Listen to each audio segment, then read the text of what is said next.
Good evening, ladies and gentlemen. Wonderful to have you with us. It's Wednesday at 7 p.m., so it's the MAP show. 2 weeks ago, I challenged you to accept a no complaining challenge and not complain for 7 days. I wonder how that went, and I'd love to hear feedback from you on that score. And then last week in the panel discussion, we finished off with Murad from Cairo, challenging us when we were discussing the topic of why not? And he said, why not excel? And I'm hoping to challenge you tonight. And the topic is entitled, Cross the Finish Line on Your Own Terms. Crossing the finish line is something that I've spoken about. I've spoken on the subject of finishing well, or finishing strong. And it's just a case of crossing the finish line. It's just a follow-up on that. We had our MAP group, we had our year-end function, and we were just planning for 2023. And we just paused for a moment and in our thoughts, and we thought about Stephen Covey's words, and he said to us that we must keep the end in mind. And it was just looking at that, and we looked at the regrets that people had on their deathbeds, and that's really what inspired me and the subject tonight. And it's based on a book written by Bronnie Ward entitled What Happens at the Finish Line. And she said the 5 regrets that people have when they come to the end of their life is, I wish I'd had the courage to live a life true to myself. I wish I hadn't worked so hard. I wish I'd had the courage to express my feelings. I wish I'd stayed in touch with my friends. And I wish I'd let myself be happier. And I was looking at her works, and I came across this wonderful definition of success. And success has been said, success is about having no regrets. So my challenge tonight is, do you have regrets? Sadly, as we look around and we look at cemeteries and graveyards, they're filled with people who didn't live up to their full potential. People who didn't do the things they wanted to do. They didn't sing the songs they wanted to sing. They didn't write the books they wanted to write. And unfortunately, it's too late for them. But it's not too late for you. And I don't want you to be a person who says, I could have, I should have, I would have, but. And our map for life is about living a life by design, by choice, not by chance. Are you living a life by design? Eleanor Roosevelt said, our philosophy is not only expressed in words, it's expressed in the choices we make. In the long run, we shape our lives and we shape ourselves, and the choices we make are ultimately our responsibility. I say, if you really want to do something, do yourself a favor and make like the Nike slogan says, just do it. We're on this earth for such a short time. Have no regrets. I loved what Winston Churchill had to say when he was asked quite late in his life, what did he regret? And he answered, spending so much of my time worrying about all the things that did not happen to me. And I've just got a lovely story about someone living with no regrets, and I'm going to read the story. Rosalind was a successful lawyer living in a trendy waterfront condominium in downtown Toronto. She was popular, had a lot of friends, a good income, all the trappings of a great life. But she wasn't happy. She had grown weary of her job. The long hours she had to work frustrated her, and money was not that important to her anymore. What she really wanted to do was to become an artist. It was her secret passion, one she confided in often. She'd been nurturing for years. And she had to make a choice. But giving up the practice of law to become an artist was not an easy decision to make. Her parents had sacrificed much to put her through law school, and she felt an obligation to them. She was unsure how her friends would react, but quite sure she would have to live a life a lot more modestly to pursue her passion to become an artist. Ultimately, she did what was in her heart. She left her high-powered job and the big city to move to the beautiful Nova Scotia on the east coast of Canada in order to pursue her dream. She now lives near the Atlantic Ocean in a modest cottage, shares a studio with other artists. It is a far cry from her former life, but she is successful on her own terms. She is totally happy with her life and is gaining some recognition as an artist. She agonized so much over her decision, but told me last time we spoke that she would have regretted it all her life if she had not followed her dream and passion. She's now living her version of success. And while it may not be yours, how many of us can say we are following our dream, our passion, and living a life with no regrets? Too many people are concerned about what others will think of them, and they're always trying to please others, just as Rosalind had done for so many years. And I think that there are so many stories like that. And I'm just concerned that so many people are just living and not really finding out what they want. So I say to you, ask yourself, what do I want to do in my life right now? What need is it that I want to fulfill? What will I regret if I don't do it? What is holding me back from achieving my dreams? Am I settling for what other people want me to do instead of fulfilling my life on my terms?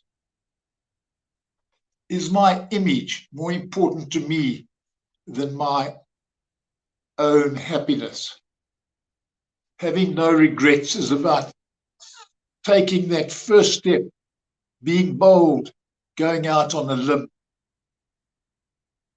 showing initiative, and doing what you really want to do and need to do. So I challenge you to confront your excuses for not doing what you want to do.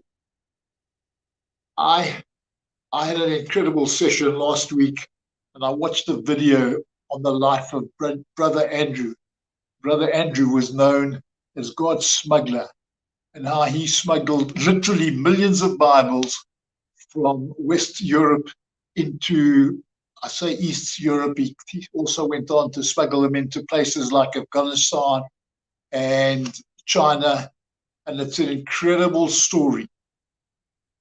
But he spoke about living radically. And so my challenge to you is to live radically. I've got a book next to me that I look to keep me on track. It's written by John Piper and is entitled Don't Waste Your Life. And I paid through it from time to time and determined not to waste my life.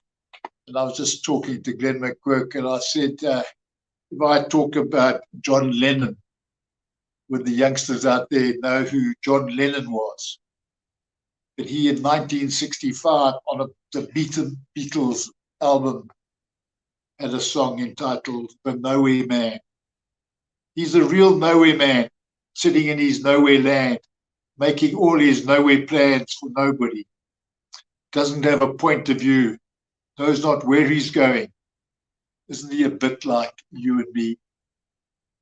I'm hoping that because you're involved with Map for Life, and I'd like to think that you've done the program, you know where you're going and you're not a nowhere man. John Piper goes on to quote, and another one from those days, Bob Dylan, and Bob Dylan sings about the answer, my friend, is blowing in the wind. And too many people just hear the blowing in the wind and they don't do anything. John Piper goes on to talk about so many people, and we see it, and they talk about they've got clean noses and quality family time. How many lives are wasted by people who believe that Christian life means simply avoiding badness, providing for the family, so there's no adultery, no stealing, no killing, no embezzlement, no fraud, just lots of hard work during the day and lots of TV and P under 13 videos in the evening, quality family time, and lots of stuff on the family woven around church. But this is the life of millions of people, a wasted life. We were created for a life far more than that. We were created for a life of passion. And I say passion equals purpose. And I say that each one of us was born for a purpose that the world can't do without. So I'm saying, please live radically, live a life with no regrets, live a life based on faith and not on fear. Thank you for being here tonight.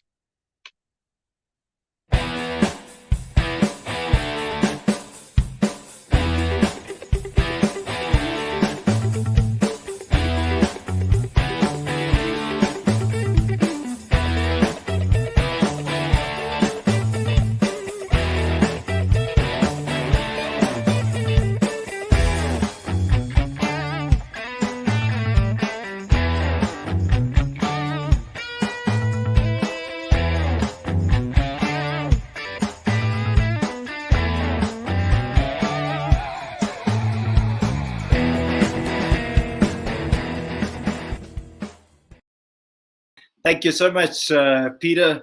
I was just thinking about the I could have, would have, should have. So often we hear those stories of people when they move on in life, and it's not only that. When we listen to the older folk speaking, it's something that you hear often in life, and one of the messages that I used to hear so frequently when I was younger was the word "if only." Just two words, if only. And we used to have this place in East London, and I know that you are or spent a considerable amount of time in East London, and there was a road called Amalinda, or rather Amalinda Main Road.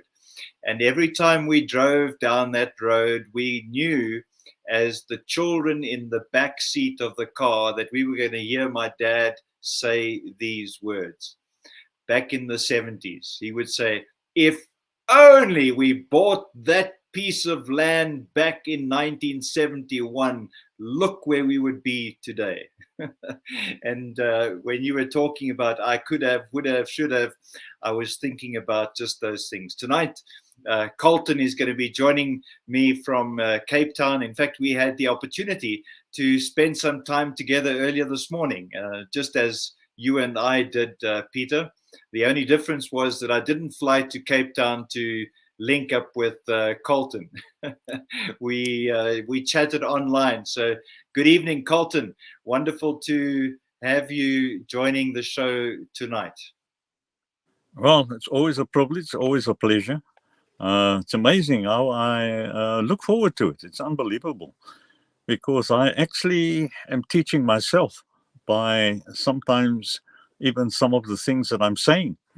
I afterwards reflect and I think, my goodness, I didn't realize that that is how I actually was, and that's how I felt, and that's what I actually sort of believe in. So yeah, excited. I was doing a training on Saturday, and while doing the training session, I realized that there are so many revelations that one has when you're actually delivering a talk, that we should all be preparing and delivering talks on a regular basis. And I would like to just encourage those of you who are listening, joining us this evening, and who are regular participants in the MAP show, is to start getting ready, because we want to hear your talk. We want to hear you share with us. Colton, just tell us a bit about where you come from and how you got to hear about MAP for Life, so that those who haven't met you before know something about you. And let's give them a brief intro. Yeah, hi guys. My name is Colton Franciscus. I'm born and bred in Cape Town. Obviously, the result of great parents. One day I was squeezing through a little magazine. Well, it's actually these newspapers that get handed out. And in there was a tiny little advert, something about mapping your life or something to that extent. And it was very short, very small. And I thought, let's just give it a go. I gave them a call. They gave me the directions to get to this particular church there, somewhere in Belleville, Durbanville.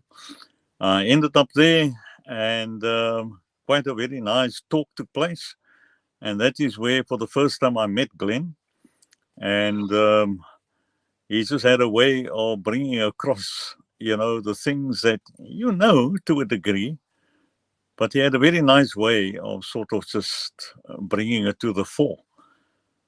And what made me realize through some of the revelations I experienced there was that how much of the things I actually put on the back burner that actually could have been activated and have got me further than what I was at that moment in time. And obviously, the next thing, without any hesitation, when there was the Map for Life masterclass being held in Pretoria, I just thought, what the heck, I need a break away from home and everybody else around me.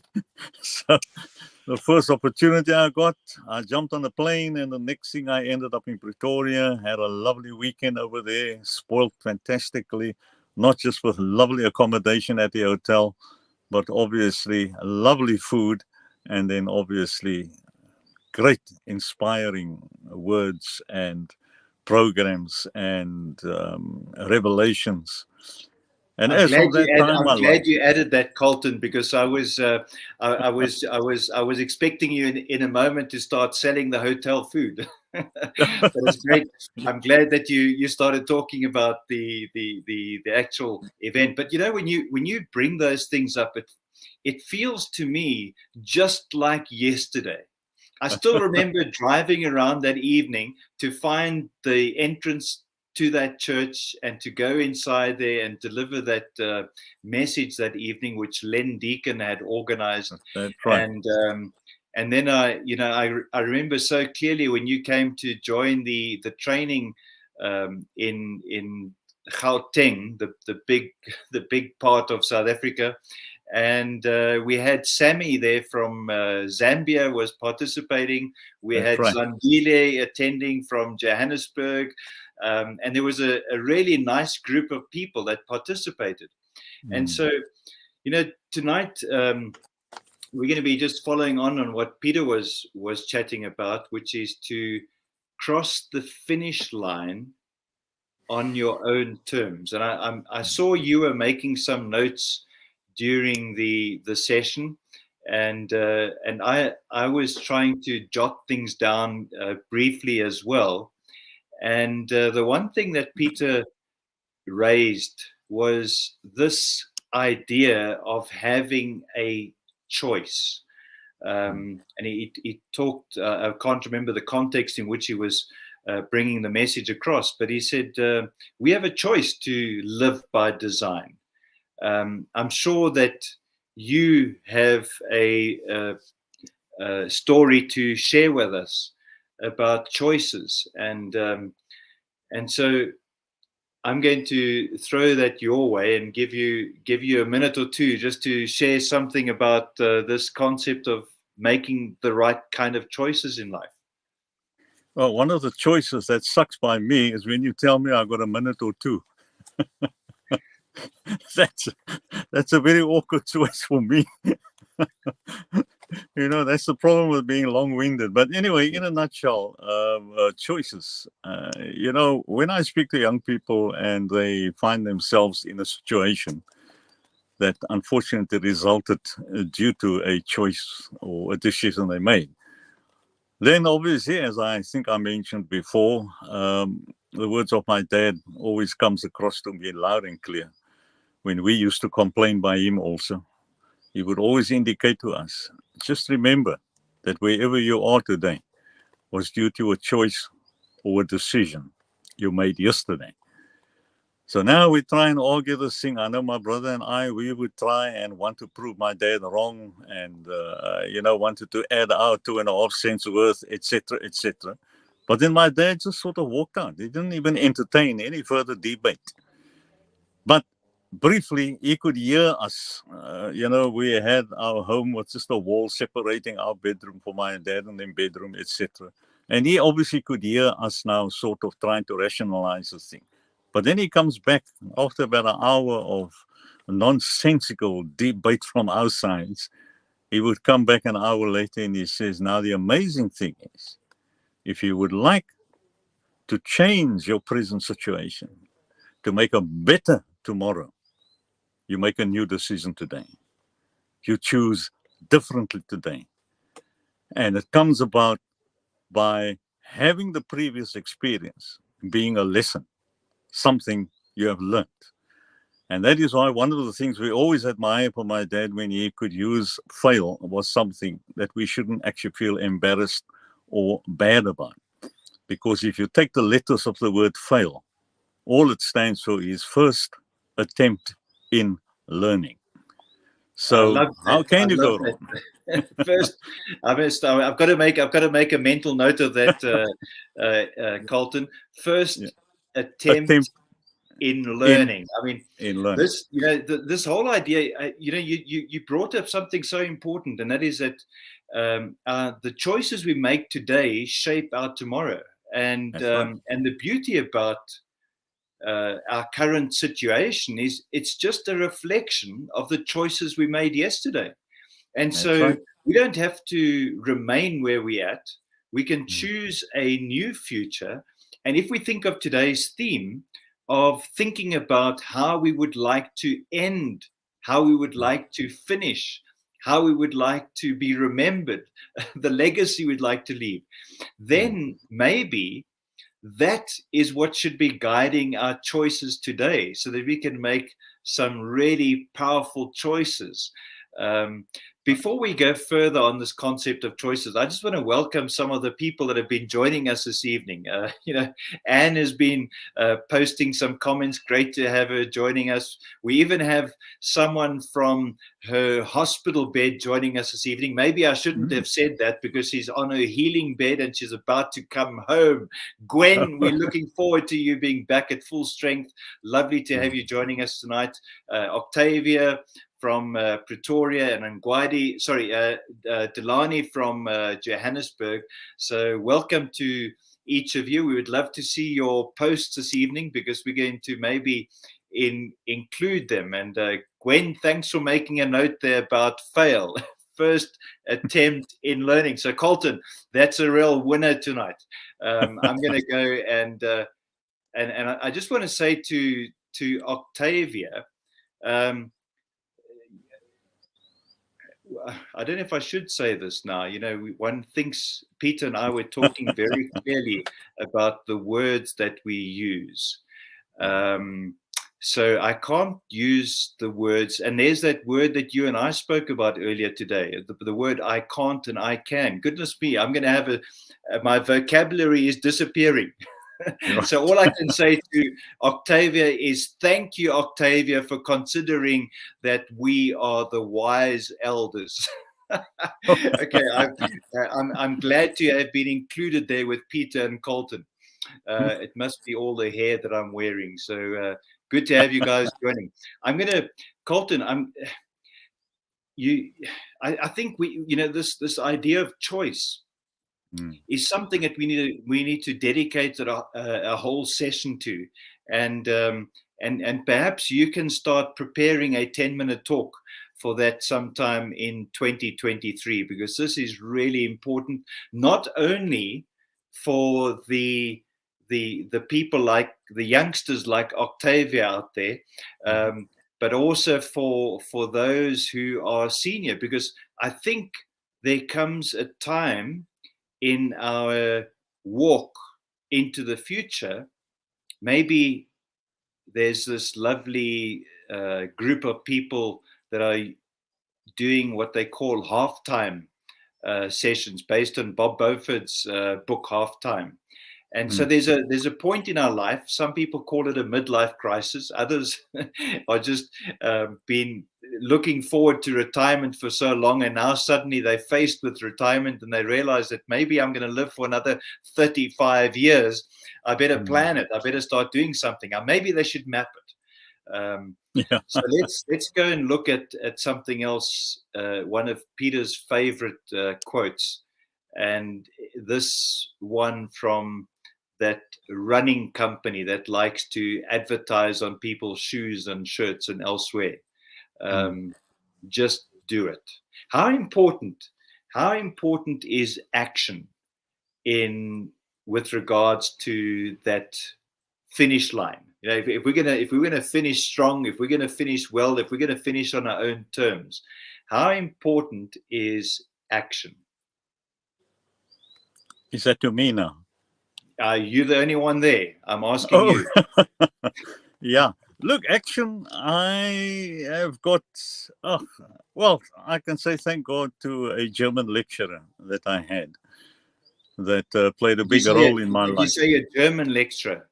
German, yeah. German. A German lecturer while I was still at college. And this German lecturer, he always used to very abrupt, but briefly used to just hit the nail on the head. And that is, with all that information laying in front of you, it's what you can do with it that's going to make you become something one day. It's laying there, but don't just look at it. Grab it with two hands, see what you can do with it, and then go for it. The sky is the limit. I like, you should have. I can just imagine being in your lecture theater and you doing these German. These guys have fun. They have fun. I'm telling you, these guys, they just have fun, because many a time they would sometimes come to me and say, "Sir, man, is it a way that we can just record always some of these things, because we sometimes forget the lesson, but we remember, your reactions and what you do and how you go about things, etc., etc." But the brilliant thing is the most important thing is to, for the sake of capturing attention, is to make something nice, to make it fun, to make it something that you listen eagerly to, instead of a boring situation. And it's amazing when I would tell these guys, look, grab a book, go through something and see what idea you see there, and let's discuss it. And it's amazing how certain ideas popped up that these guys never even realized existed. And when you talk about people with midlife crises and all this type of thing, I have the privilege of being able to be called out to various institutions and various organizations They foot the bill. They just get me to fly there and do whatever I need to do to get there, etc., etc., accommodation and all. And what a brilliant opportunity I have just to be able to get people to start thinking differently. I never would have thought that when I became a life coach, that my responsibility to a degree that became such a privilege in the end was to inspire people that life, while there is life, there is hope. And while there is hope, there's an opportunity to achieve. And it's so brilliant. Clayton, I remember so clearly. I was I love the German accent that you had and talking about what you do with something, because I think there's a lot of people who have a lot of knowledge, yeah, but they fail to act on the knowledge that they have, and as a result, they don't see the they don't see the same results that other people who have a less knowledge but who act on it. And so that idea of just doing it is so important. And this before story, I forget, Glenn, yeah. just before I forget, my mind is, while I've got this thought now, what is very important? Lots of people say knowledge is power. Nonsense. Applied knowledge. The application of knowledge. There we That's go. Right. Applied knowledge. Wisdom is to act. Somebody said, when your thoughts, words, and deeds are in alignment, then things happen. So this is good. I wanted to just talk about this. I think you said something to the effects, because I heard my aunt and I were on the rocks many years ago. I must have been about 14 years old. And we were walking on the rocks. It was low tide, and we used to go and look for cockles. I don't know if you've ever done something like this. Yes. Cockles and mussels and different things. And we were busy. We were busy going in amongst the rocks, and there was just nothing. I mean, we couldn't find anything. And she said something like this. She said, "Where there's life, there's hope." Hope, yeah. And of course, I just grabbed onto that saying, and I kept walking and going. And every time I saw something move, I would say, "Where there's life, there's hope."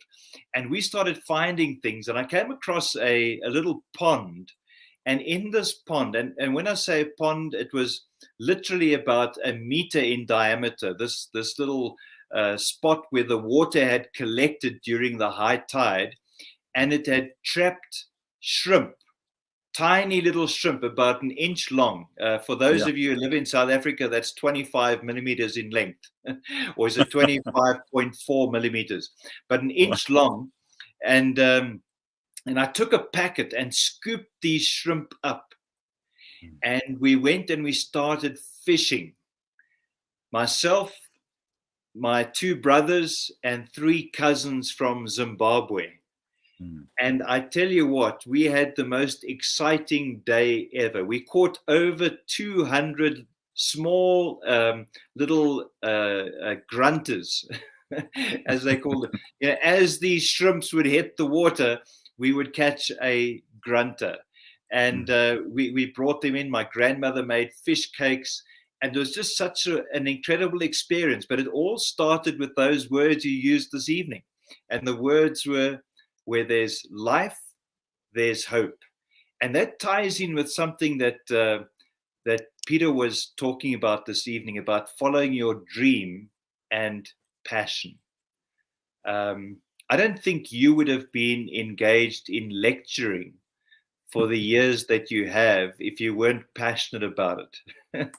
Because I guess when you're dealing with people, it's not always fun and games. But you must have been following your passion in some way. And of course, that's translated now into life coaching or engaging with people with Map for Life. Just talk about this idea of passion and the importance of following it. Started at Sunday school. I admired my Sunday school teacher. And the first thing I wanted to do when we could now go into what they call young adulthood, we could now go and become Sunday school teachers. And what a privilege it was for me to have been able to take the Bible and the Word and to bring it down to the level of little Sunday school kids. And it was just amazing the type of responses, questions, and the most funniest answers you could get. Like, I don't know if you watch that show, Kids Says the Darndest Things. Well, I've experienced that with kids. And therefore, many a times today, I can mention to young adults who are supposed to be educated at varsities and colleges that some of the kids that used to be in my Sunday school class seem to have had a much greater understanding about life than what you guys have got. And it simply was the innocence of kids, taking life as they see it at that moment in time, not being influenced with books and knowledge and interpretations of someone else, but reacting and responding the way they feel at that moment in time, whether it was ridiculous or not, but that's the way they felt. You know, and what a lovely son, experience it was. Colton, my son at the age of 4 was prophetic. He said, I was busy putting the bicycle chain back onto his little bicycle, which had, those side wheels when you're learning to ride. Yeah. And I was there next to the fireplace, or should I say the outdoor fire area where we have those wonderful barbecues. In South Africa, we call them a braai. And I was there leaning down, putting this chain on. And he asked a very clever question. He said, "Dad, why is your head growing out the top of your hair?" And I didn't appreciate how prophetic he was, because on that particular day I hadn't noticed that my head was growing out the top of my hair, and you can see today it has progressed quite a few inches. Right. Children have a wonderful way, I think, of bringing us back to what the essence of life is.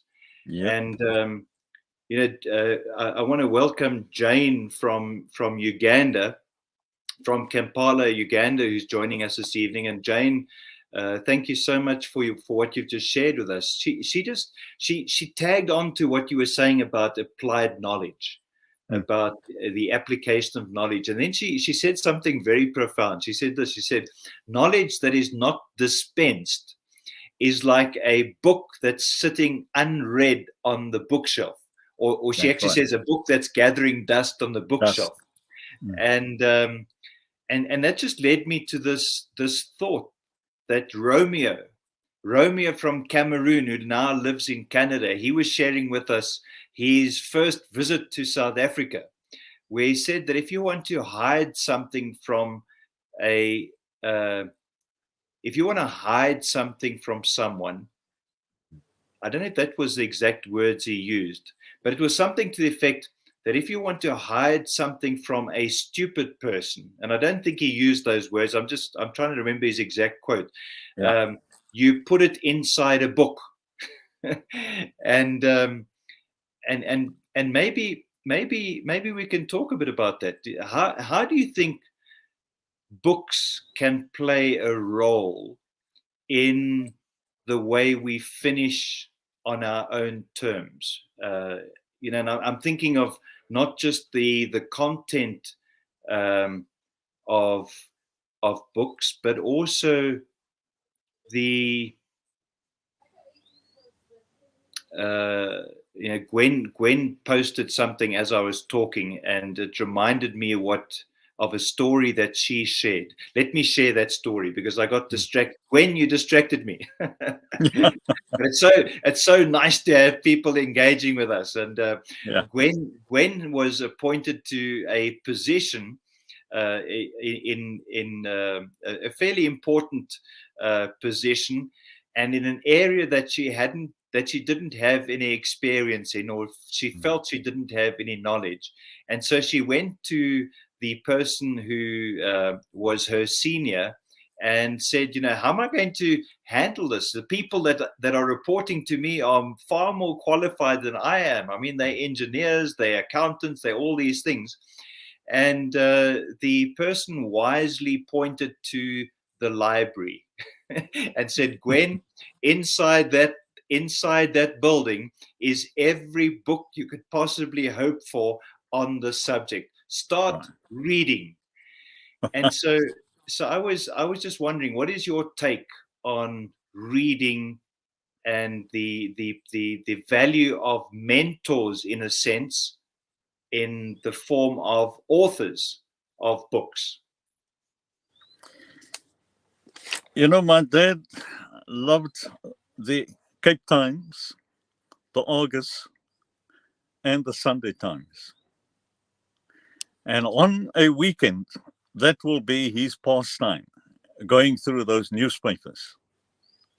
And once my mom had the opportunity to just squeeze through it after he was done, he then takes out the scissors and he starts cutting out stacks of articles that leaves hardly anything left of that newspaper.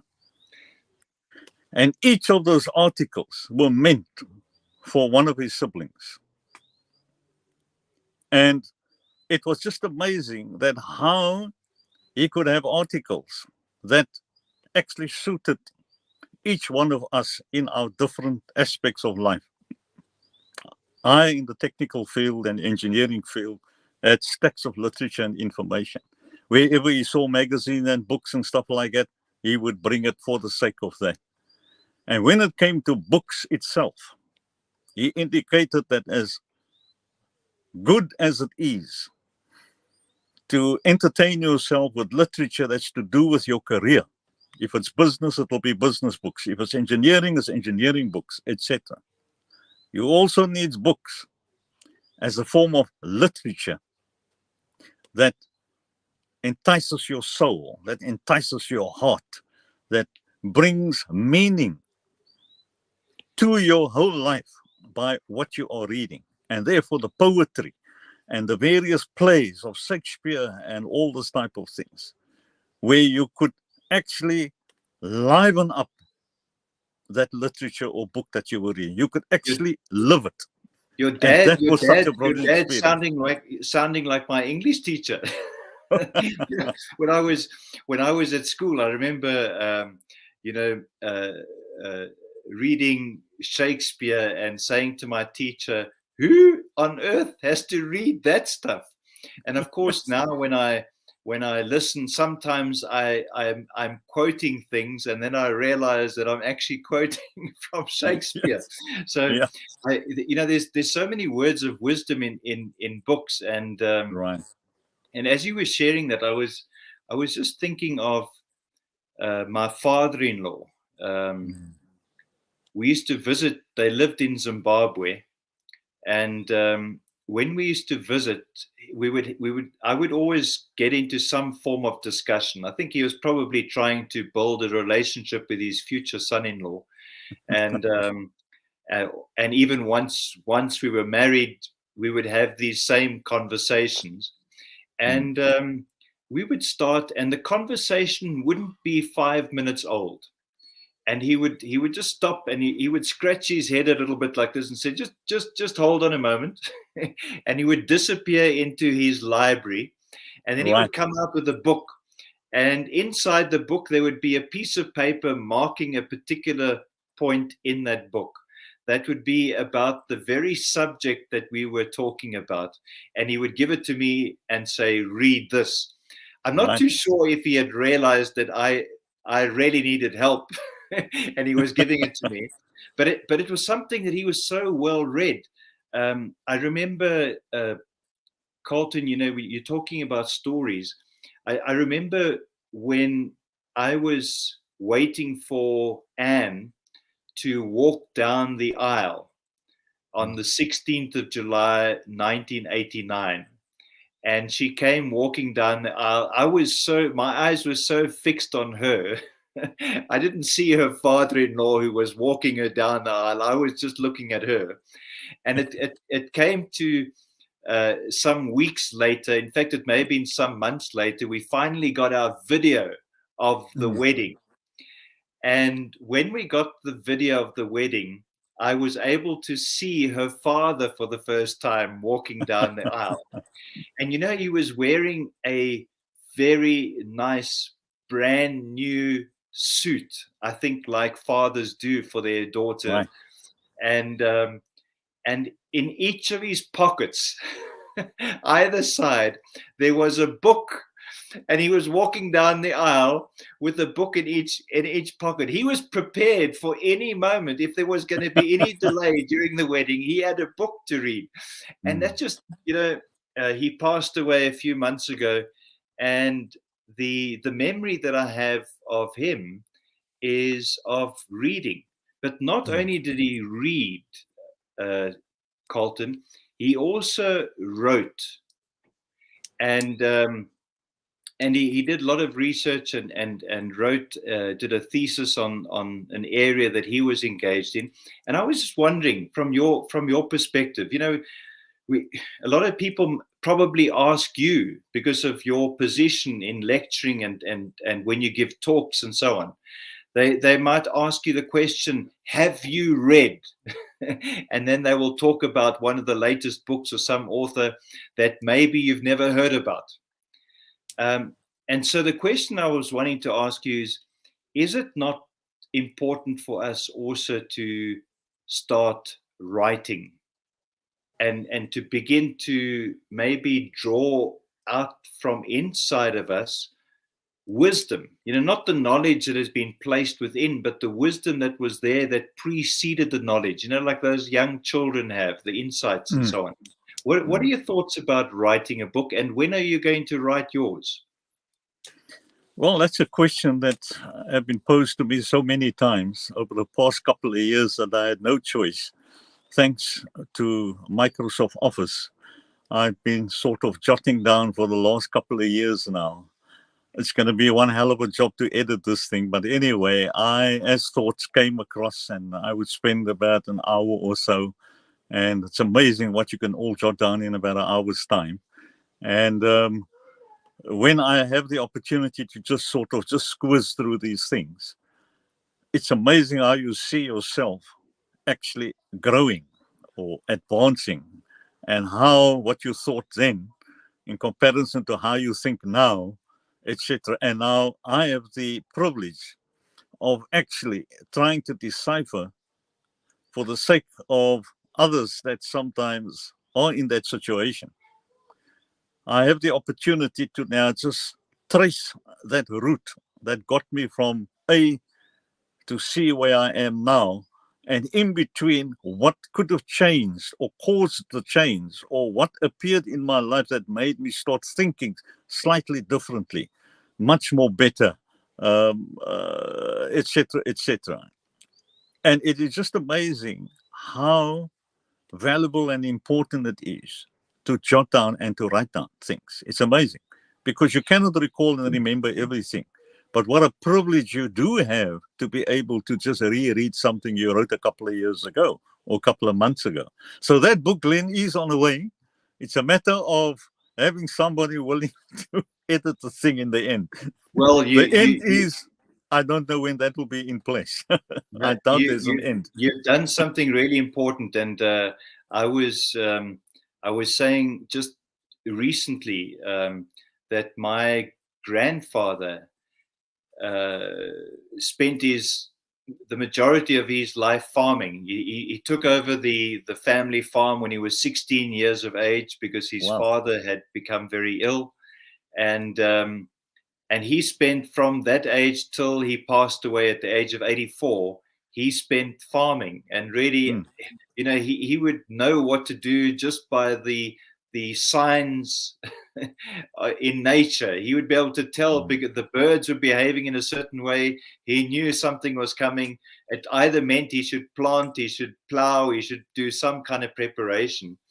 And then he left. When he left, when I say he left, he was recalled. And when he was recalled and he returned back to heaven, I hope, there was no book written. There was no knowledge. And I just say, if we're going to finish well, if we're going to cross the line on our terms, maybe we should actually begin to write things down. And as you've rightly said, is that when we write things down and we revisit what we wrote, we suddenly find that actually there are things that we've written that surprise us. We can't believe that we had that knowledge or that wisdom inside of us.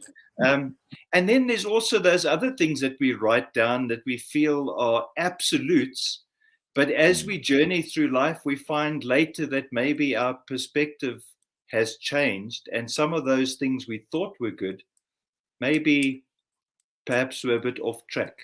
But I think writing is important. And while we're talking about writing, Zig Ziglar has a very simple recipe.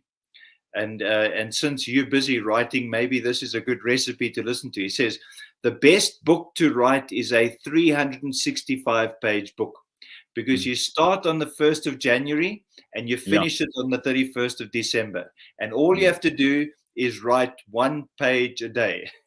And if you struggle to write 1 page, make the book small, change the size of the book, but write 1 page a day for 365 days and you produce it. And I think we should begin to do that. And maybe we should actually have a team in Map for Life that enables people to walk that journey. Like, for example, as you said, the editor in the background to edit the work, and the publisher and everything else to make it happen. This is going to be, and Colton, your book needs to have an end date. That was the other thing that Zig Ziglar said. You must you must hit a peg in the ground and say, right, on the 31st, when is your next birthday, by the way? 14 January. Well, that's quite soon. So either the end of your book should be the 14th of January 2023 or the 14th of January 2024. I think that'll be a great birthday gift that you can give to your children, as opposed to them giving you a gift. Let's turn our birthdays into a day of giving and keep with the theme of this week. I wanted just to welcome somebody else who was here a little moment ago, and I don't know if you can read the comments from your side, Colton, but Ngwadi from East London was talking. Wow, Ngwadi, you shared something with us from 1969. Can you believe it?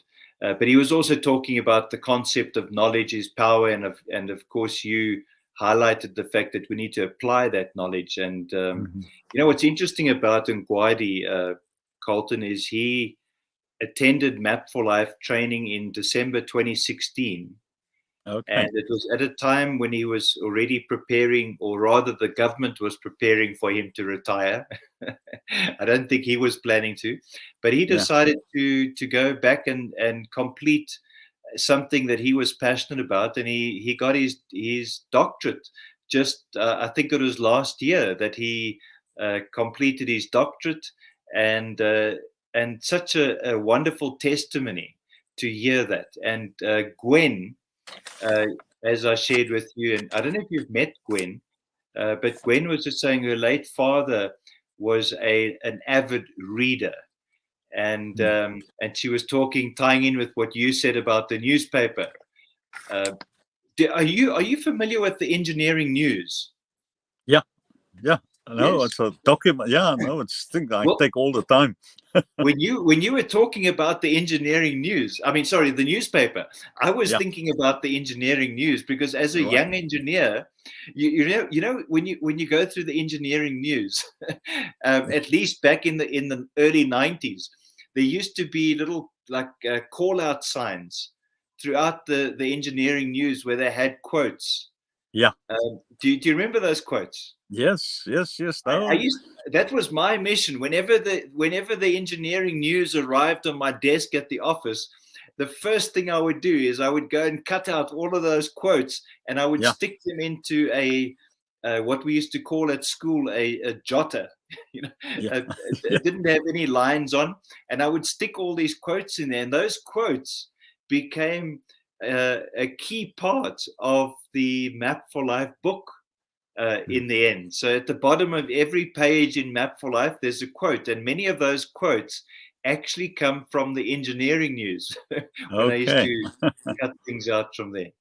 Yeah, yeah. Uh, I, what would you, if you think about Peter's talk uh, this evening, what was your sort of standout thing from what he shared? I'm going to put one thing on the screen that stood out for me, and um, and the reason I'm putting that on there is because so many people today use excuses to Mm. justify why they don't do certain things, and I liked what Peter said: confront your excuses. Um, what was the one thing? And I'm just looking at the time. Our time is already up. We have 3 minutes left. So, what Right. is the one thing that really stood out for you this evening in listening to Peter's talk? Well, this thing with the excuses, it's amazing how it comes up all the time. So, one illustration that I got from our famous German lecturer was the yo yo. Yeah. He says, your life is full of ups and downs, and it's up to you to just think progress and advance and going forward. And then he illustrated that the yo yo will go up and down while you're climbing the stairs. And before you know it, the yo yo is with you up there, even though it went up and down. So the sooner you can just acknowledge that life is like a yo yo, and yet that yo yo has traveled the world and has become as famous as anything else can be. And all it's doing is going up and down, up and down, up and down. So, in a nutshell, irrespective of what happens in your life, like you indicated earlier on, while there's life, there is hope. But you can add on to that. And while there is hope, there's an opportunity to achieve. There's an opportunity to gain. There's an opportunity to climb a ladder. Now, what is very important about climbing a ladder, a lot of people, when they reach the top, sometimes they see it's very lonely. Don't make the mistake to try and climb a ladder to the top alone, because then it does become very lonely. Because part of reaching a final conclusion, a destiny, is to have people with you that can appreciate and admire where you are and respect the effort and everything you made to try and take them along with you. That is Colton, you've achievement. you've just you've just reminded me, and I want to close with this, and that is, Les Brown says, "In the good times, you put it in your pocket. Right, In the tough times, you put it in your heart." right. And then he says, when life knocks you down, make sure you land on your back, because if you can look up, you can Yeah, get up. that's right.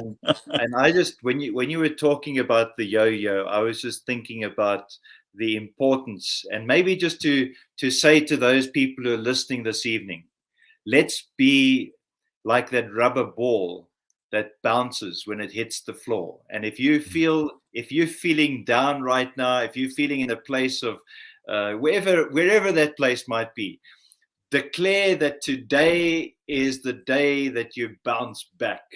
Put a spring in your step, a bounce in your bum. I don't know what you need to do, but let's just get out there and begin to do what we were born to do, because today is the beginning of a new year. Let's not wait till the 1st of January. Let's declare Happy New Year today. That's Carlton, right. it's been wonderful having you join this evening. I'm so excited that you are sharing your wisdom and thoughts with us. And I just want to thank everybody who's participated this evening. We've had a really good participation on the audience side. Gwen, we're looking forward to you coming home and getting a renewed energy, ready for a great and exciting future. The time to bounce is now. Carlton, have a wonderful evening. I'm going to play us out with a short video and maybe just a little testimony from somebody who's been using Map for Life. And I'm going to just go and find that individual, and I hope that it inspires you. Have a wonderful evening. Thank you so much for joining us. Good night, everyone. Right. Good night to all.